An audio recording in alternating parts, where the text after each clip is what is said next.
Okay, children, are you ready for today's story? Gather round and get cozy. Put away your toys and any distraction, and make sure your ears are ready to listen. Let's take a deep breath together and get ready to discover something amazing. God makes people.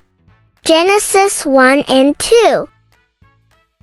God looked out across the vast universe and saw the beauty of the world He had created: light, land, plants, animals, and the sky filled with stars.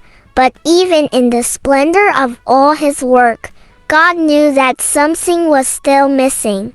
There was one final, most wonderful part of creation yet to be made.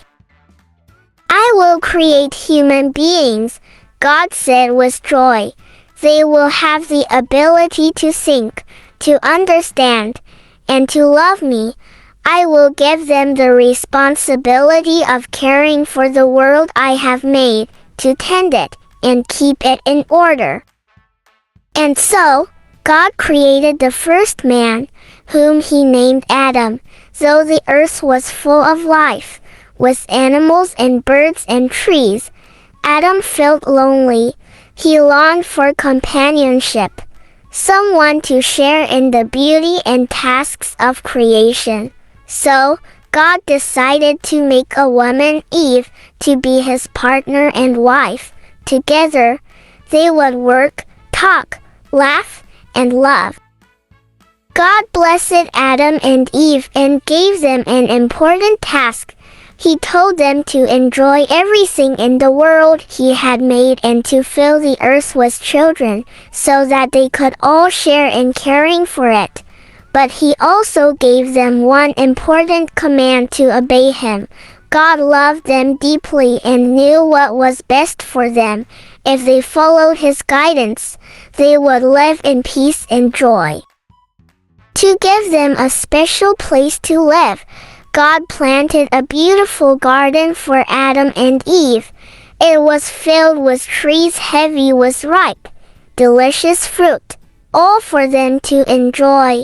"You may eat freely from every tree in the garden," God told them. "But there is one tree, the tree of the knowledge of good and evil, that you must not eat from. If you eat from it, you will die."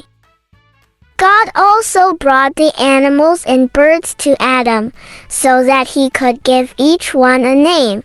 Adam and Eve spoke with the animals, and the animals obeyed their commands. The world was peaceful, and all of creation worked in harmony. Adam and Eve tended to the garden, taking good care of the plants and trees, as God had instructed. Every evening, when the cool breeze began to blow, God would come to walk with them in the garden. He would talk with them, sharing all that had happened, and they would walk together, enjoying each other's company.